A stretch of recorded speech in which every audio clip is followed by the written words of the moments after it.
Hello mga kaibigan, ngayong araw magawa ko ng banana cupcake. So ito yung aking gagawin. 3 pirasong saging. I-wash ko yan mamaya. Tapos 1½ flour. So pagsasama-samahin ko sila dito yung mga dry. So ayan. Ilagay ko na yung aking flour. Ayan. Di ba nakikita? So ayan. Tapos maglagay ako ng asukal. Okay, asukal ay hindi ko masyadong tamisan. Kasi asawa ko ayaw niya ng matamis. So ano lang siya. Instead na 1 cup, so ano ko lang siya. 3/4 lang. So ayan. Sama-sama ko na siya. I-add ko siya dito. Sama ko siya sa mga dry. Ayan. Medyo hindi siya nakikita yung aking ano. Malayo yung aking camera. So, i-mix ko lang siya dito. So, ayan, nag-add ako ng baking powder. Ay. Kaunti na lang yung aking baking. So, ayan, 1 teaspoon baking. Tapos, baking sukar. Ayan, vanilla sukar pala. So, vanilla sukar, 1 teaspoon din. And then, natron. So, 1 teaspoon. So, ano lang yung puro dry. 1 teaspoon natron. So, ayan, i-mix ko na siya. Mix ko na lahat yung mga dry dito sa ano. I-mix ko na sila. Lahat ng mga dry. Tama na yan kasi ano ko pa siya machine. So, ilagay ko na yung aking egg. So, 2 egg. So, halo ko na siya. 2 egg.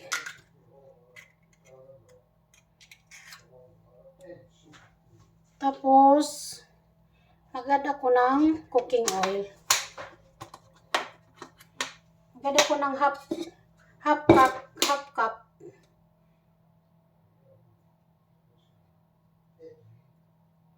So, ayan. Half cup cooking oil. So, i-add natin dito. So, ayan.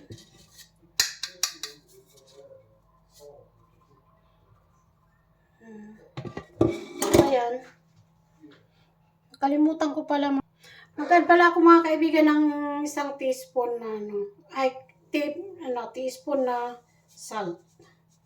Dito. Para medyo may lasa-lasa naman.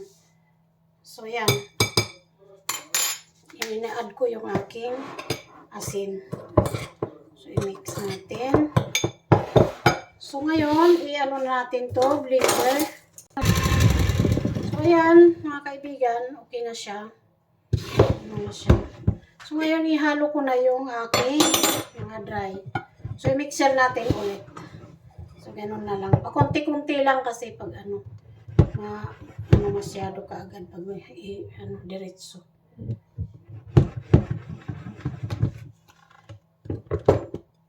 Mag-add pala ako ng ganito. I-add ko ng konti para may amoy. Para mabango. Lagyan ko siya ng vanilla. Kaunti lang kasi minsan ang asawa ko ayaw niya. So, kaunti lang ang nilagay ko. Pampabango lang ba. So, i-mixin na natin. Ihalo-halo na natin yung aking mga dry.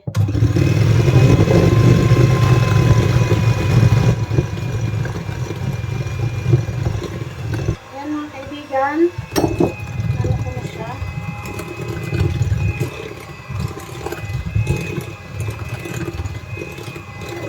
Ayan lang kadali. Mixer lang tayo. So, yan mga kaibigan, okay na siya. So, ano na natin.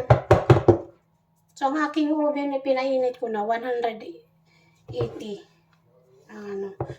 madali lang siya maluto. So, ayan mga kaibigan, ipakita ko naman sa inyo kung paano ilagay doon sa aking form. So, ayan mga kaibigan, so ito na ang aking nagawa. So, ayan. Tapos na siya. Ano ko lang kasi ano. So, ito na mga kaibigan, yung aking cupcake. So, ilagay ko na sa oven. So, tingnan natin mamaya ulit. So, ito na mga kaibigan, ang aking finished product. So, mamaya tatanggalin natin to sa lagayan. Pag medyo lumamig-lamig na. So, ito na mga kaibigan. Masarap na to siya. So, hintayin lang natin lumamig kasi tatanggalin na natin. Tapos, maglagay tayo uli pang dalawang salang. So, hintayin na lang ulit natin na maluto. So, ayan mga kaibigan, ito na yung last ko na pangalawang salang ko sa sa oven. May isa sa likod na pumaparada, sumisingit, sa kamasin niya. So, ito na mga kaibigan ang pangalawang last ko na So, thank you so much sa subscriber ko at sa aking mga viewers. Please subscribe and like sa aking YouTube channel. So, ito na mga kaibigan, ang aking finished product sa aking muffins. Banana muffins. So, ayan. Napakasarap. So, tinikman na to ng asawa ko. Kumain na siya. So, ayan. Sana may natutunan kayo. Magluto din kayo sa Pilipinas. Masarap to pang merienda. Thank you for watching. Bye-bye.